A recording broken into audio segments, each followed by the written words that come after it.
Celebrity historian Raffi Andonian has really been looking at how do we get history into people's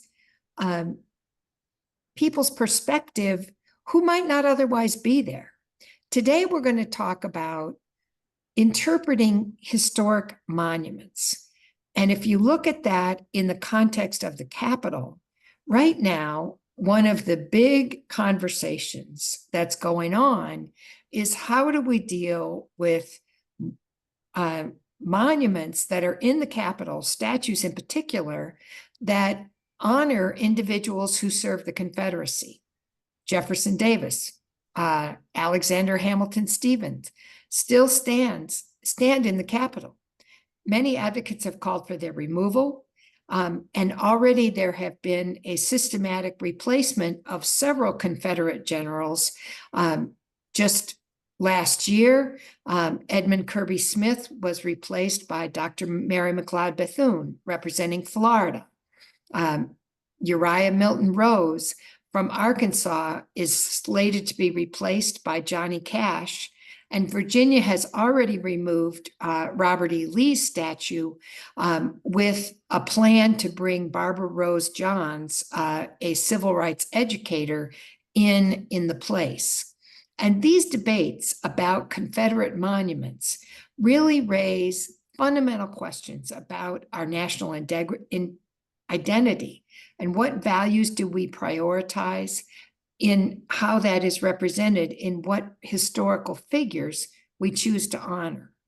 These monuments represent a particular interpretation of history, often symbolizing complex and painful aspects of our nation's past, including racism, inequality, and the legacy of the Civil War and slavery. Raffi Andonian will provide an open-ended framework for understanding and evaluating historic sites, figures, and symbols, encouraging an informed dialogue about the significance of these monuments. He's got an interesting story to tell. He's the author of 3 history books, including Creating Space for Conflicted Histories, which is now an Amazon bestseller. He has taken his passion for history and used that to create a business. He's an entrepreneur, a celebrity who uses history to provide special tours that tell history, but also to provide employee engagement programs so that we look at our history and what do we learn from our history about our time together and our future. So Raffi began his career at the Gettysburg battlefield.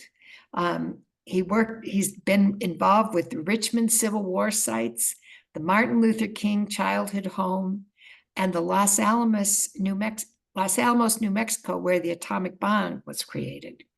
So Raffi, this is a fascinating story you have to tell. Take us away and talk about what do we have as monuments and what does that mean? All righty. Well, thank you so much for having me here. It means a lot to me to be at the U.S. Capitol Historical Society because, as you may have surmised, I lived in the area in the East Coast for some time. I live in St. Louis now, and it means a lot to me to come back and talk in this sort of forum and tie some of these themes from my different experiences and work together. So thank you guys. And I'm sharing screen here. I just want to make sure that we see it. Yep, it looks like we see it. So, are your monuments worthy? Take the quiz.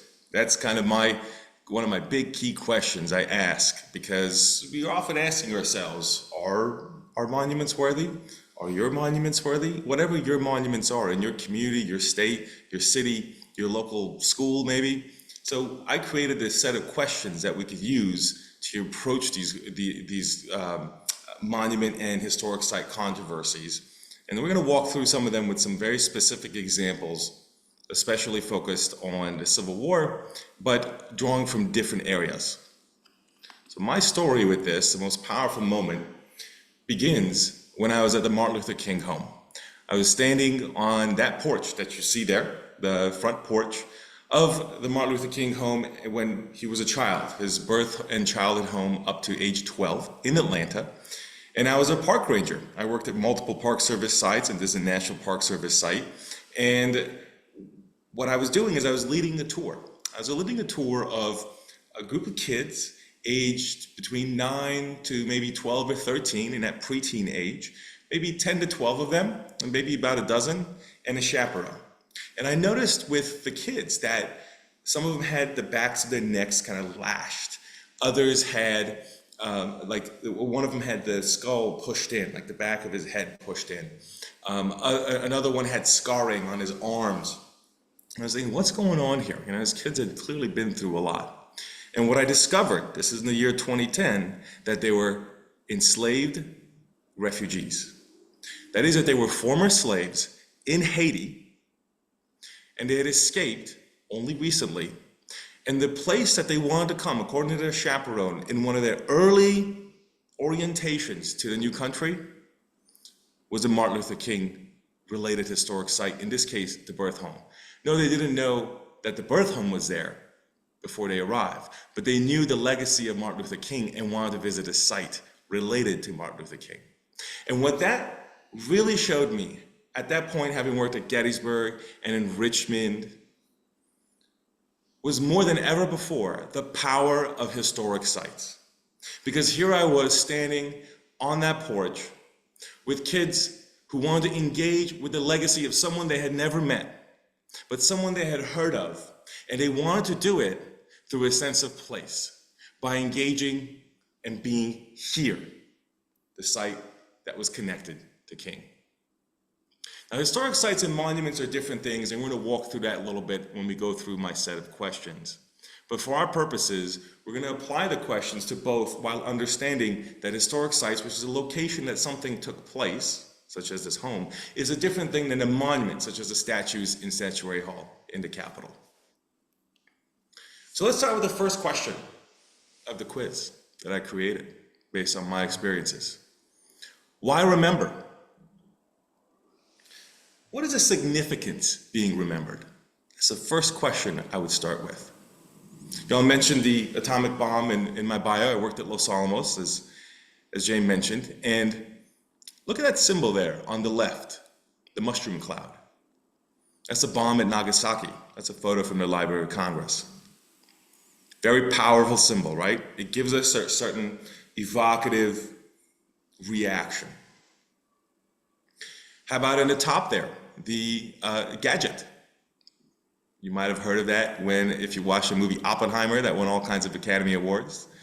While they were creating the bomb at the Manhattan Project, they referred to the experimental bomb as a gadget in order to help hide what it actually was in case the word got out. And there's me talking about it in New Mexico on television. These stories are always interconnected and personal to me.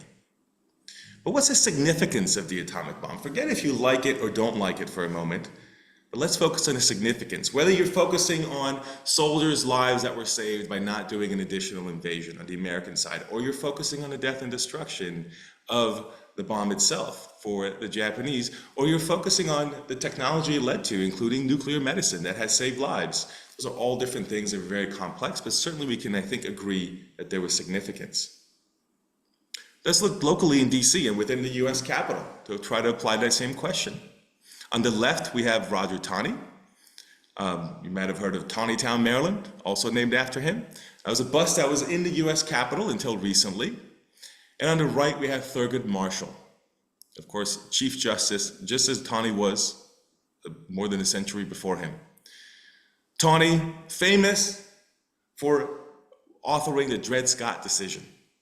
I'm right here in St. Louis. I live in St. Louis. Dred Scott case started right here in St. Louis, ties Missouri, and of course, Washington together. The Supreme Court case that, among other things, decided that Black folks did not have rights to citizenship because Dred Scott had sued for his freedom based on the fact that he had traveled to free states as an enslaved person.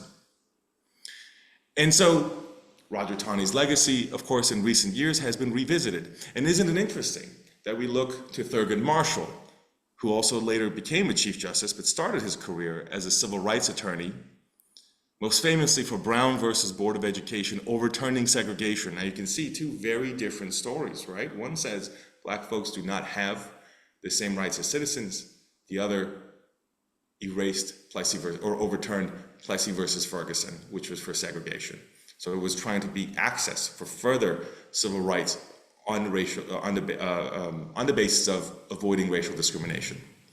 Contrasting stories, contrasting figures. Before our question here, both significant, right? Both significant and influential. The Dred Scott case influenced things? Absolutely. The Thurgood Marshall influenced things? Absolutely. So for our question, without getting into the other questions yet, the first thing I think we need to talk about in dialogue is, why remember?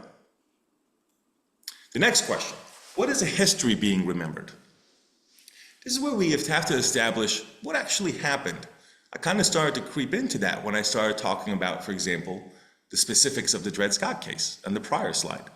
Let's look over here. Let's look at some petroglyphs in New Mexico on the lower left. Those are artwork by indigenous peoples across many centuries.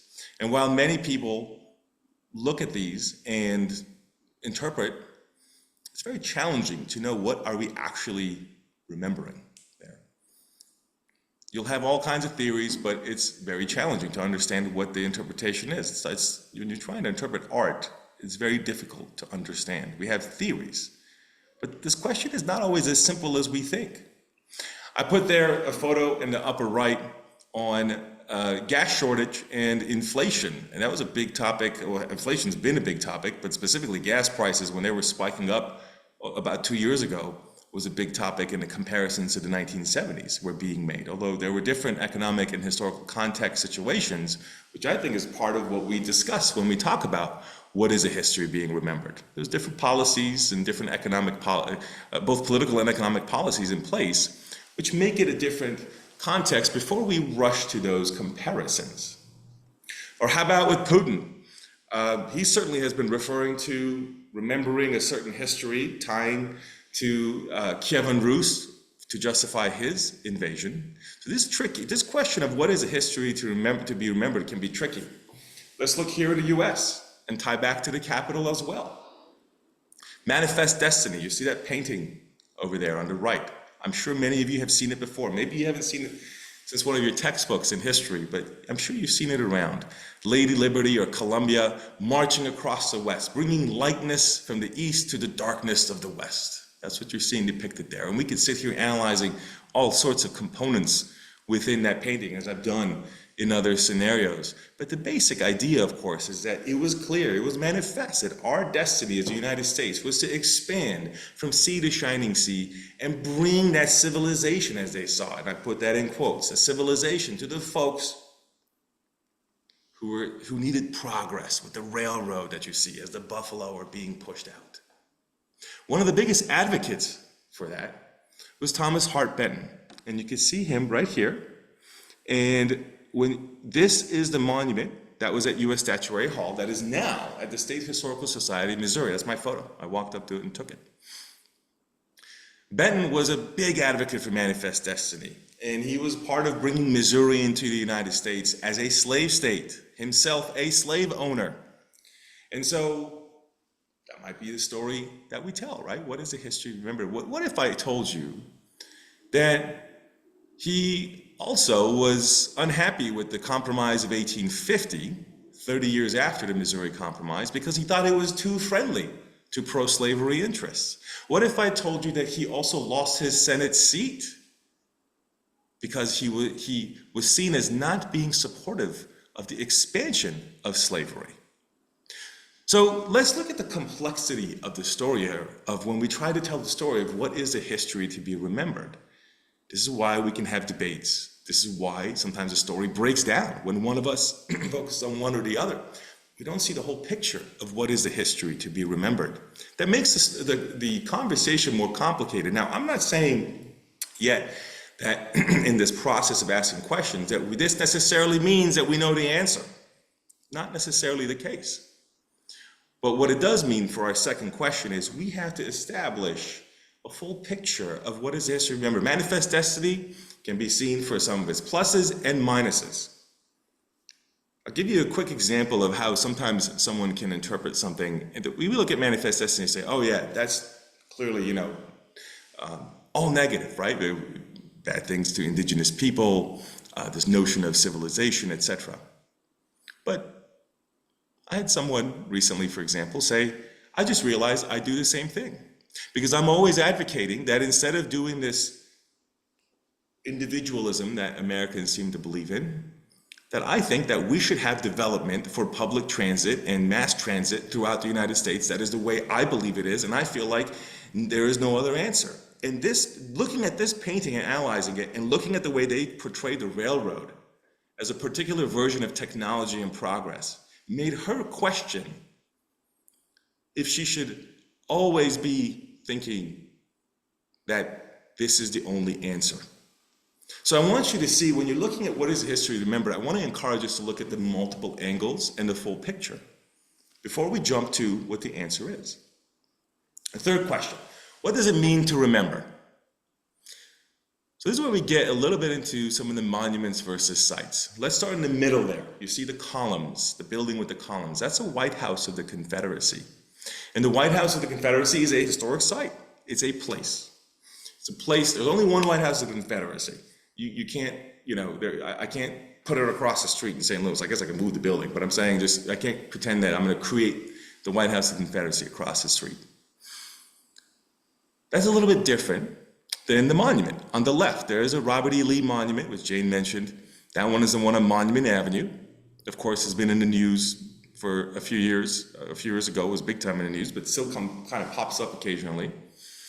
And what does it mean to remember? What does it mean to set aside a historic site where something occurred, even if it's not always a pretty story? In the case of the Confederacy, a nation that is founded to protect slavery, versus putting a monument up. And what is that monument really trying to tell us? What does it mean? Is it condemning? Is it condoning? Is it celebrating?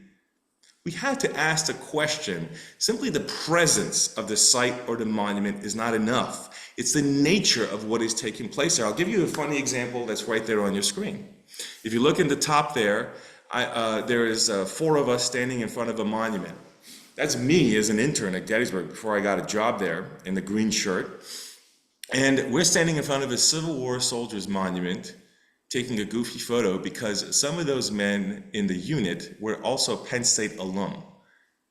That is a bunch of Penn Staters, myself included, as an undergrad, who decided to take a photo in front of the monument because that's what it meant to us. So I think sometimes we have to ask, what does it mean to remember? What does that photo mean to me? What was I intending when I stood in front of that monument? Because someone may look at that and extrapolate other things, depending on what you're seeing. Now, incidentally, that's me on the right with an Emmy having covered exactly this question on a contested site and what it meant with a conquistador figure out west. So this is a question that is obviously very relevant. I always am struck by, sometimes you get this notion of, well, history, it's not as important as, say, STEM fields. And I love STEM fields, I think those are important too, but think about the 1619 project. Or you may love it or hate it. I'm not here to tell you to love or hate it. What I am here to help you understand with that is, aren't we debating what does it mean to remember the country with 1619 as a founding year as opposed to 1776? Isn't that question really relevant? Why do we get so worked up over it if it wasn't that important? And that's why television puts this stuff on, and that's why it's still relevant, because we fight over this stuff. So carrying that notion of memorializing over, and let's look inside the Capitol. As Jane mentioned, the Robert E. Lee Monument has now been replaced inside the Capitol. You see it there on the left. And I think this is a fascinating figure and story. I know you all are familiar with Robert E. Lee. The question for our purposes in this third part of the 4 questions that I have is, if I'm having a conversation with representatives of the communities and stakeholders that should be present in this conversation, this is one of the questions I would ask. What does it mean to remember? What are we really doing here in that context of putting that monument? Or what if we look at the flag, the Confederate battle flag? There are multiple Confederate flags. The Confederacy had many flags, but the one that we remember most is the one that popped up later, a couple generations later, of course, with the white supremacy movement. And so we, of course, attach the historical memory to the Confederacy based on the fact that it was fighting in its documents for protecting slavery. So we have to ask ourselves, what does it mean to remember? And I know sometimes people get really on one side or another on this flag issue. So let's go a little bit further into that as we go into each of the questions.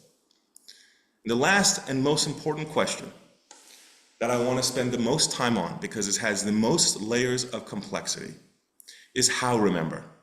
So let's go through to review how we got here to this point. We have why remember. So first we're debating significance. What's the significance? It does not always have to be a global significance. It can be a local significance if you're talking about a local forum. You have to look within the context of what you're looking at. Once we can discuss the significance, then we have to work through what is the history to be remembered. And you saw that could be challenging sometimes, but it's better to approach it with a question as opposed to, I know the answer already of what's the history to be remembered, and now that closes the doors for continuing to fill out the picture, as we saw in that portion. And then, of course, the third part, what does it mean to remember? So why remember? What is the history to be remembered? And what does it mean to remember? What are we doing in this context? What message are we sending? If we've made it through all of that, and now we're at the fourth question, then how do we remember? That is, how do we tell the stories? All the stories I shared with you so far are multi-layered, multifaceted. They have stuff in there that we're going to find repulsive today. They have stuff in there that we still love today. And many of these figures are very complicated. So how do you tell these stories? Well, we were just talking about the Confederate flag and Lee, so let's stick to that theme. There I am in the middle there with the Confederate flag at Gettysburg, giving a program on the generations of uses of the Confederate battle flag. It's been used in many different ways across the last 160 years. So as you can see, even from a young age, I was attracted to difficult topics. The topic I chose to present on, just purely on my own in an evening lecture that I did many times there, was on how the Confederate battle flag has been used since the Civil War. Not during, but since the Civil War, in many different iterations. You might hear the term heritage, not hate. You can't erase history. You might hear some of that. And that all may be true, but is not complete. Because while some folks may not mean it in a way that is meant to be intentionally hurtful, and I think this was especially true prior to 2015-16 with the roof shootings, I think it's become more difficult since then, but it may turn again.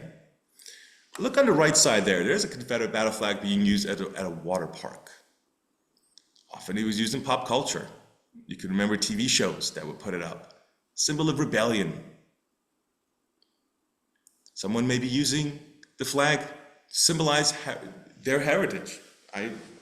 In Georgia, I had a friend who saw it as part of his heritage, even though some of his ancestors were enslaved.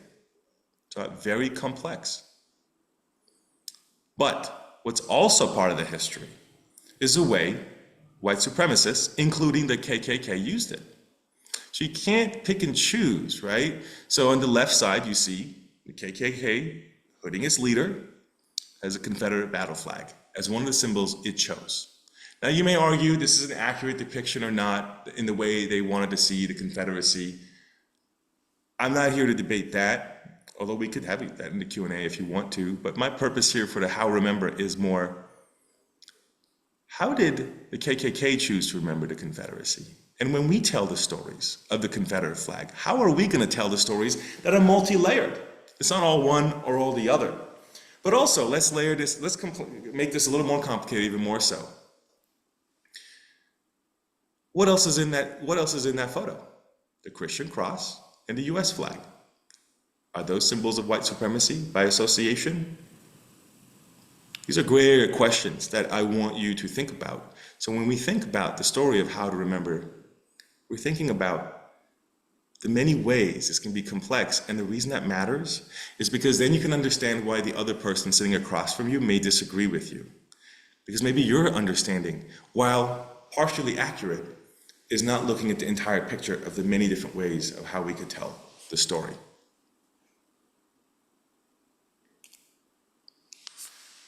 So along those lines,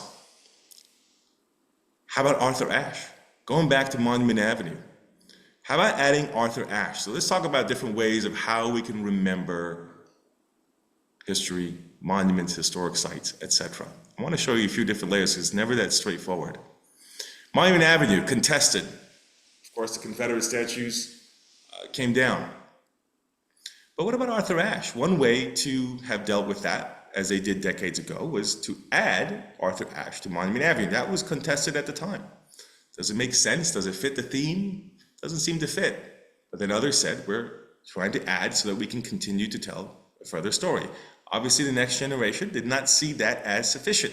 And that's why we had the recent Monument Avenue situation that we did. So these answers can change. How do you tell the story? How to remember?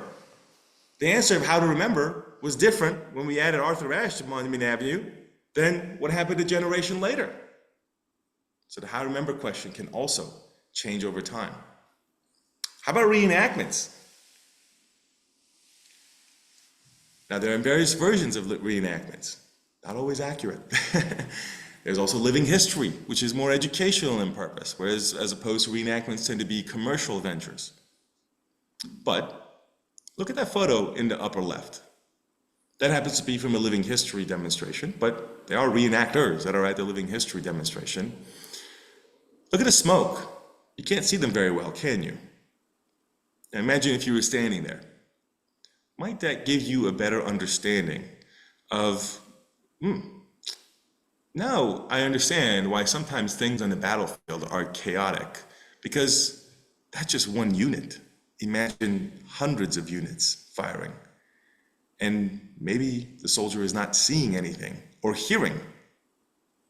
That might explain sometimes why you have decisions that don't make sense on the battlefield. How to remember, how to tell the stories.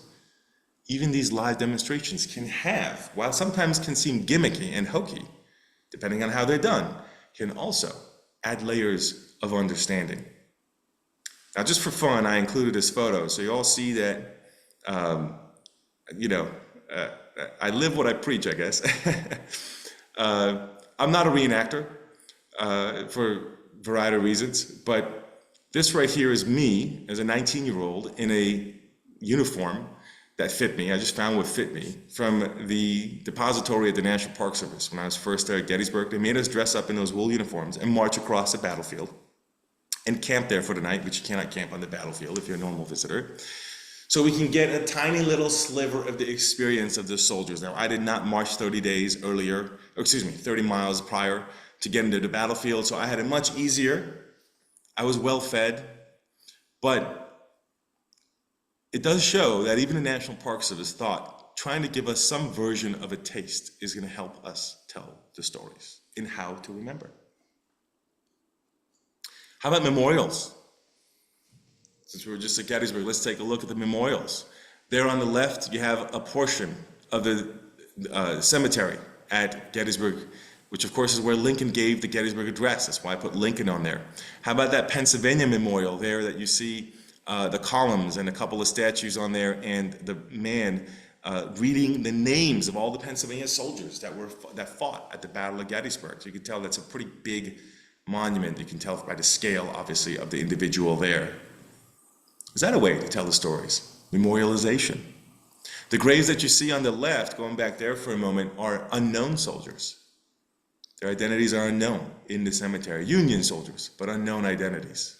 Just a portion of the 3,600 or so soldiers that were buried there after the Battle of Gettysburg.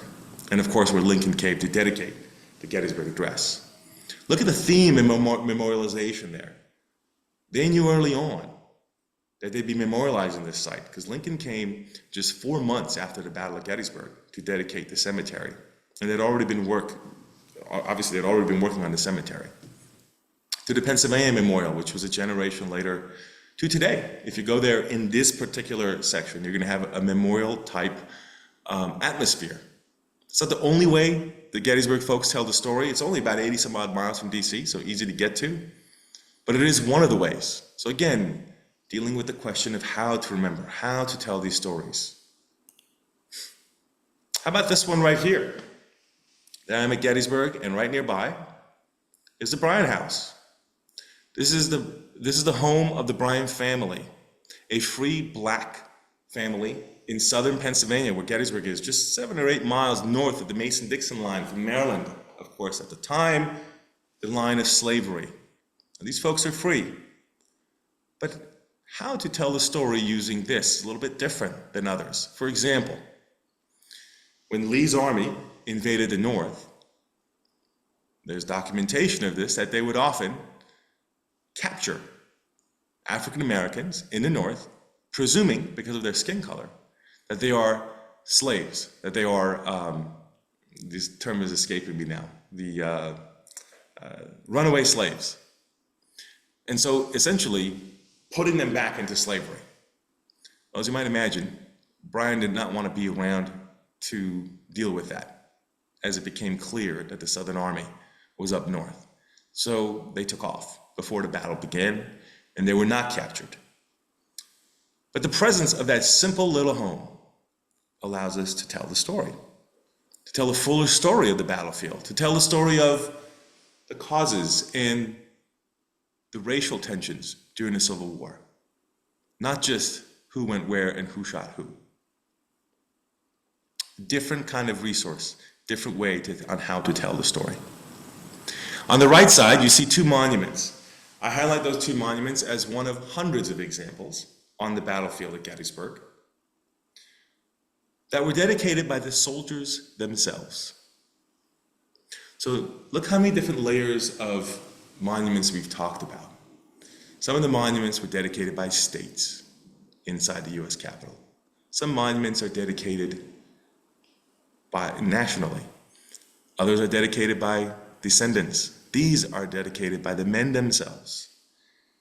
I think that's worth noting. I asked the question of, well, how do I tell that story? Because this is the participants remembering themselves. That's a little bit different. Now you might imagine that also comes with politics. If you're going to memorialize yourself, you're going to make sure that your unit looks good. You want to be the reason that that particular area of the battlefield turned out in your favor. As you might imagine, a lot more Union monuments than Confederate monuments at Gettysburg because the Union folks won. Not going to want to memorialize so much when you lose at the battlefield. And there's other reasons and other politics behind it, but that's one of the big ones. But also what makes this complicated to me is I said earlier that historic sites are singular, meaning that there's only one battlefield of Gettysburg. There's only one White House of the Confederacy. But monuments, there's a ton of monuments to Lincoln, to Lee, to Martin Luther King, and they're not necessarily where that person went. Monuments are different. It's a depiction of an artist. It's a depiction of an artist that's commissioned by a group that is trying to portray a certain image, a certain message. That's why these questions come up. What does it mean to remember? So how do you tell those stories, right? But in this case, what if you merge the two? This is a case where the monument is at the historic site. It's not somewhere off-site, it's at the site. So now it adds layers to the story of how to tell the story, right? Because there is now the battle on that ground, the same ground that monument is on, and then the story of how the folks that participated memorialized the battle. It's a little different than you and me saying we should memorialize this particular unit or that particular unit or this particular subject matter or this particular person. It's a little bit different. Look at the array of how to remember just in this one photo. Just in this one photo on that one battlefield.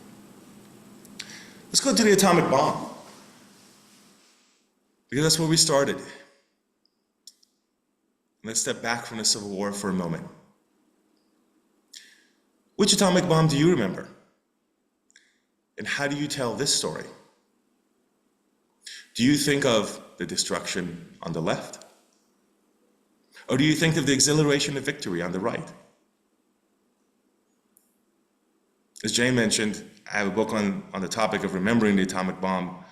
I'm putting it there so you know I talk about this stuff. You don't have to buy the book. If you want it, I'll send it to the U.S. Capitol Society. You can get it from them, or you can buy it from them. They can get the proceeds. So I'm not trying to sell you my book. Don't go on Amazon. My point here is to understand that when I worked at Los Alamos, during which I finished one of my theses and then later became the book, there was this question that came up because a national park, there was a question of creating a national park to Los Alamos, or not, excuse me, to the Manhattan Project that included Los Alamos, but is not limited to Los Alamos. But one of the reasons it got rejected in DC initially, eventually it would turn out to pass. But at the time that I was there, we didn't know. But one of the reasons it got rejected initially to create Manhattan Project National Historical Park, because there was a question of, are we glorifying the atomic bomb by creating a national park to it?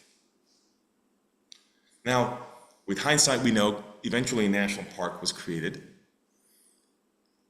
Is that a place where we can deal with the question of how to remember?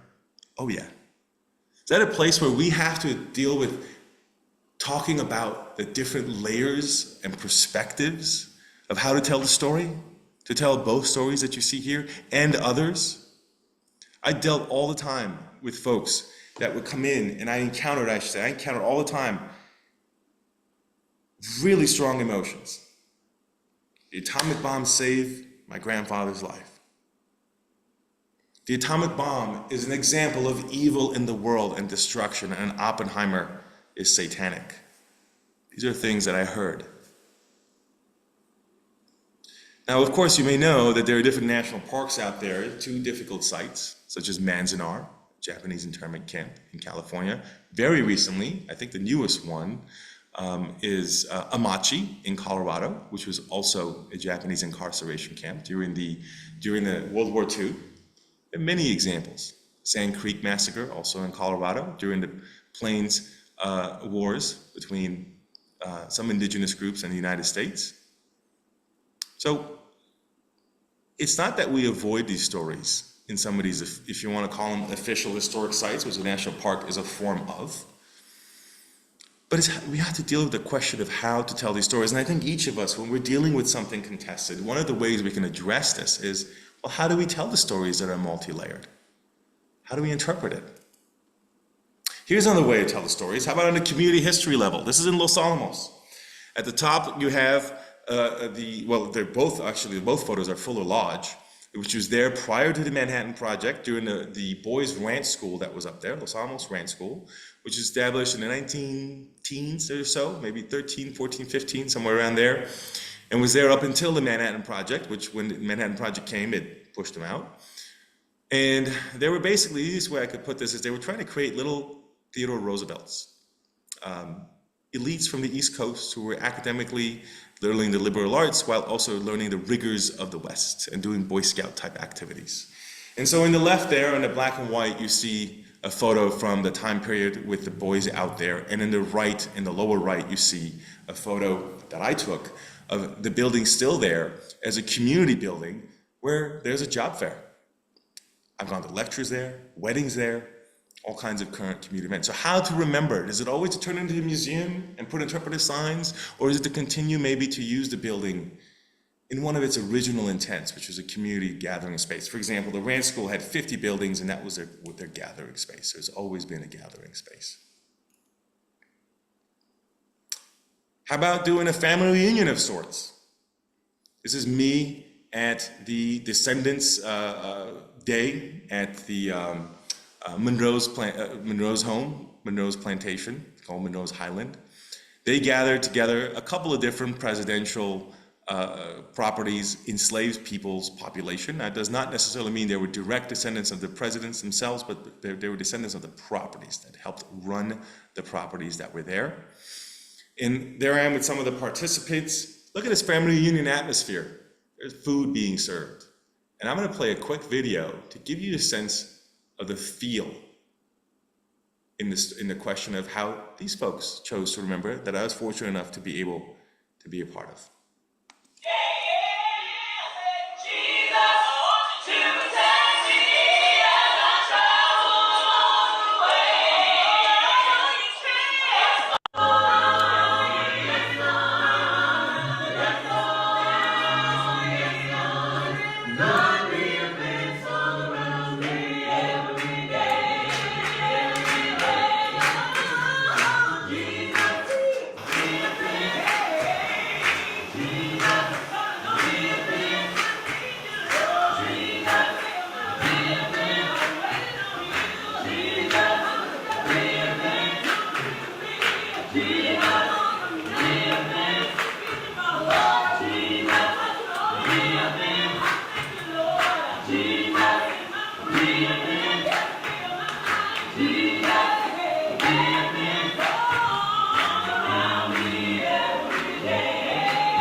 Oops, I meant to stop the video and I stopped sharing. So last couple examples here.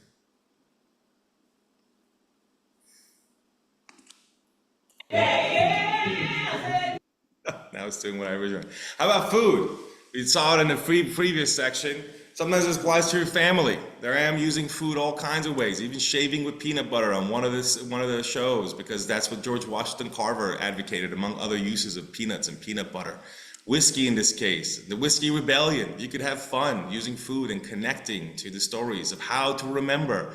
In this case, in the upper left, George Washington, and I used the question of how are you following George Washington's rules of civility for the 4th of July and how we can apply them today. Lower left, we actually cooked one of George Washington's recipes. Got it from Mount Vernon for Christmas. So food, another way on how to tell the stories, how to remember. You may do that with your family sometimes, maybe your grandparents' recipes or something like that. And so, as we kind of begin to kind of reflect on this, I want to point out a current program as we kind of begin to wrap up here in our last couple of thoughts. What you see there is the American Women Quarters program, and if you can see me on the camera, you'll see I have some of the quarters right here in my hand from the U.S. Mint. There's a proof set. And if you look in your pocket, you'll see these quarters circulating in your pocket right now, very accessible. And these were an attempt to recognize historic women on the tail side of the quarter on the same platform as George Washington.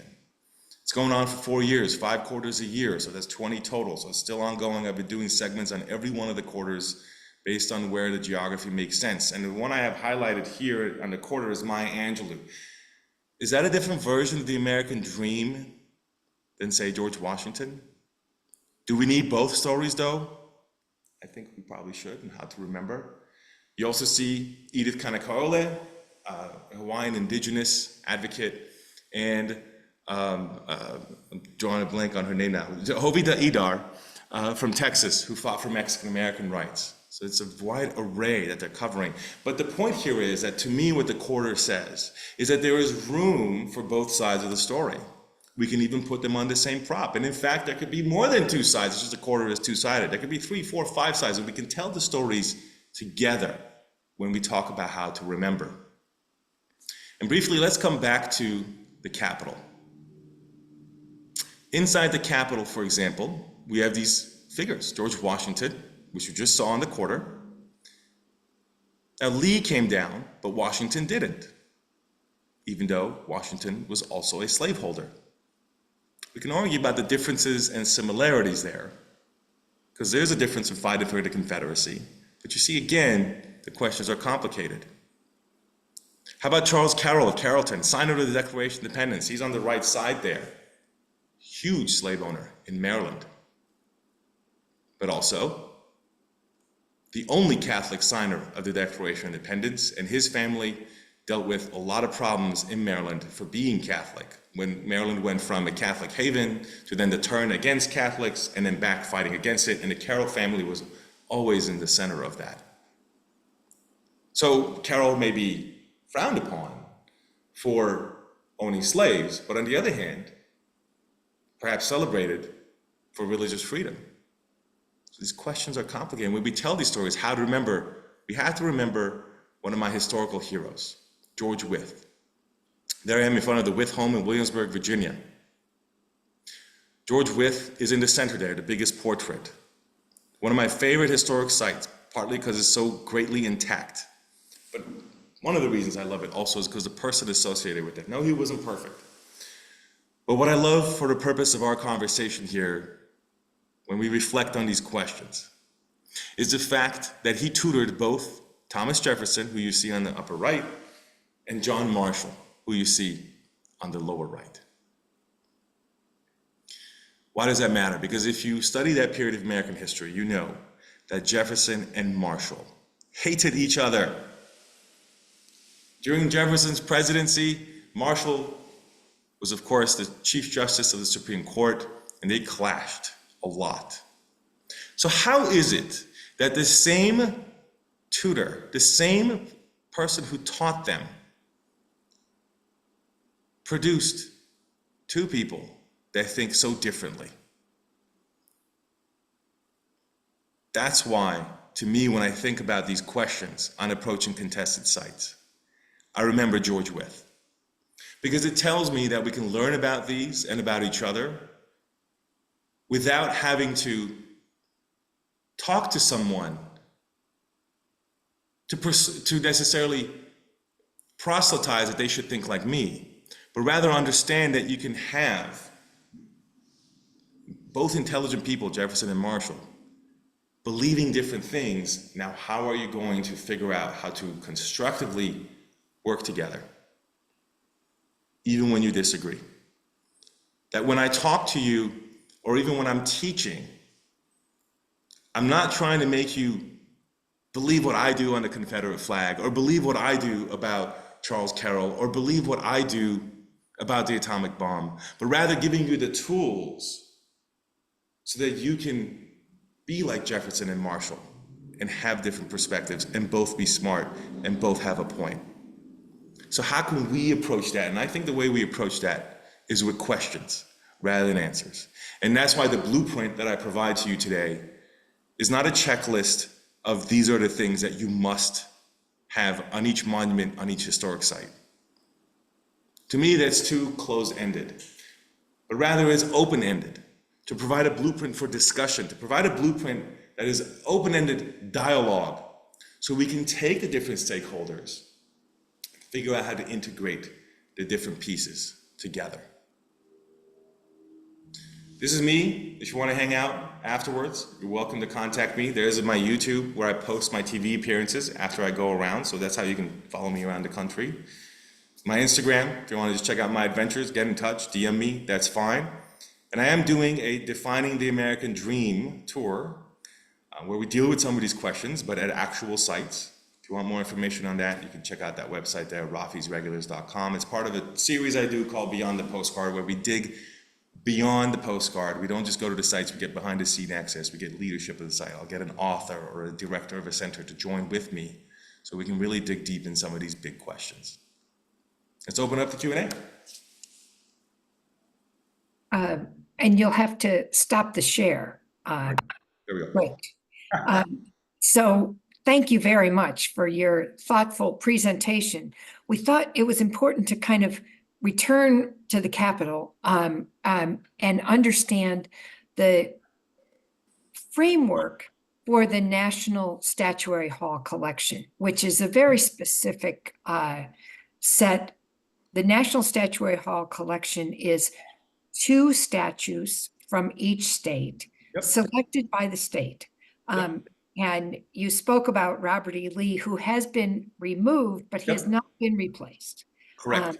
Virginia has voted to replace him with Barabra Johns, who has been an educator, led the student protest that was involved with Brown versus the Board of Education.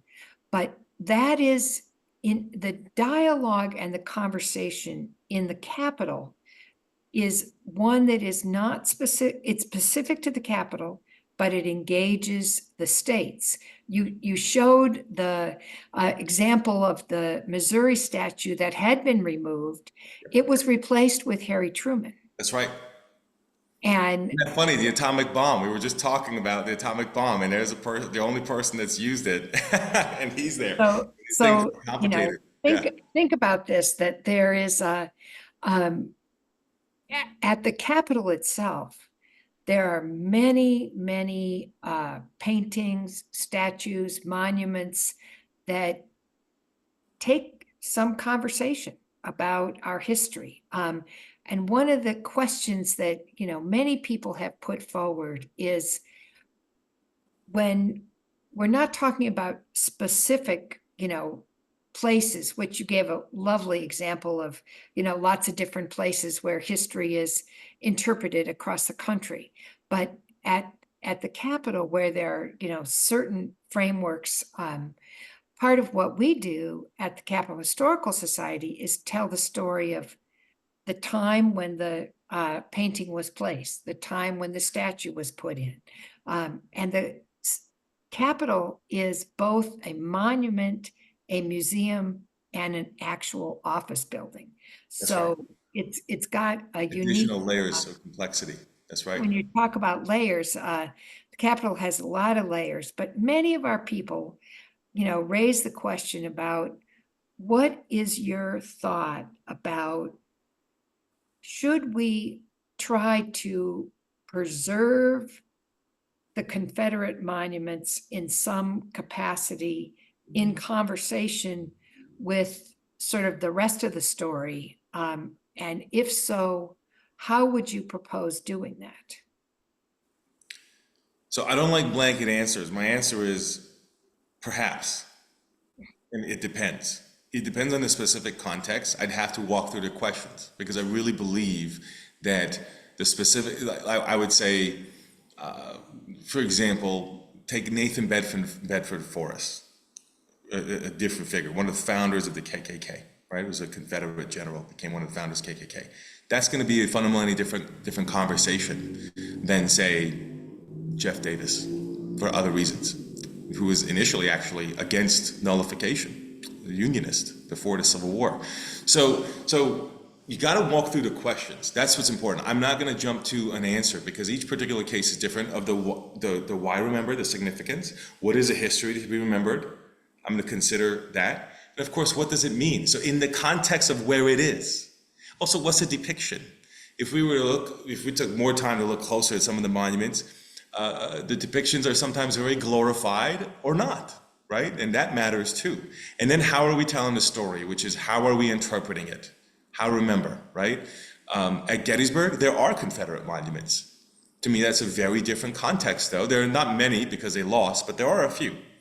That's a very different context than a Confederate monument, say, in the Capitol. I would also say there's a difference between a Confederate monument and a Lee monument, even though Lee was a Confederate. A Confederate monument is something like, glory be given to all the Confederacy and the cause for which it fought, for example. That'd be a Confederate monument to me. That's capturing the Confederacy as a whole. Lee is an individual who had many different components, including, of course, and most known for, leading one of the Confederate armies.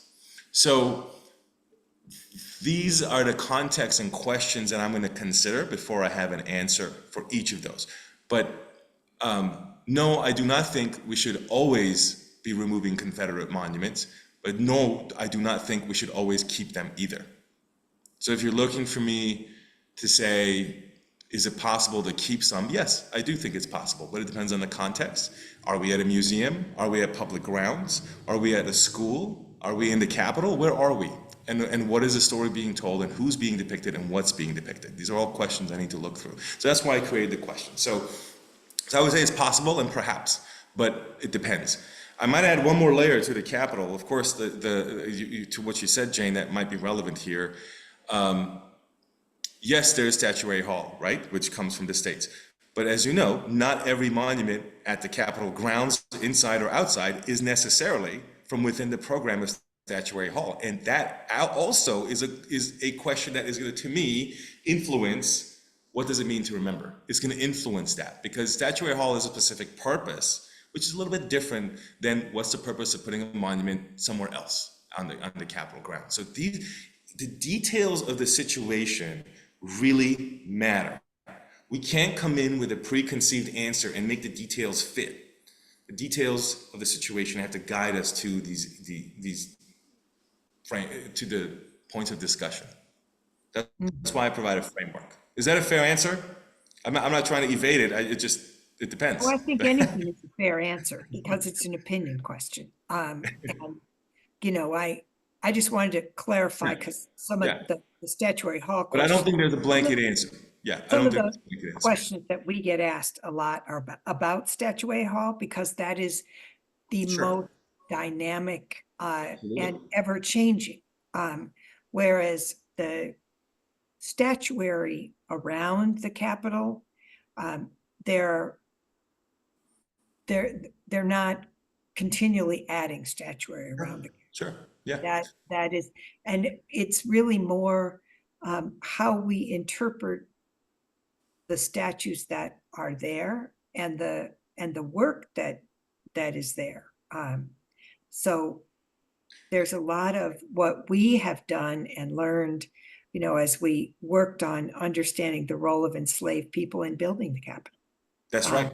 That's right. Which, until the mid 2000s wasn't even part of the conversation. But Jane, you know what's funny about that is like, this is why I say it's so challenging, because sometimes we're chasing our tail. And what I mean by that is, like, let's pick on Truman. I mean, I just talked about the atomic bomb.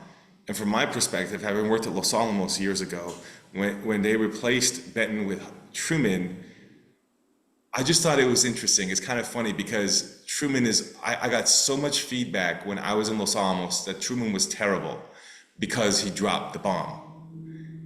That it's not like he's this pristine figure. He's a contested figure too, for a different reason than Benton, who himself is complicated, that I pointed out. But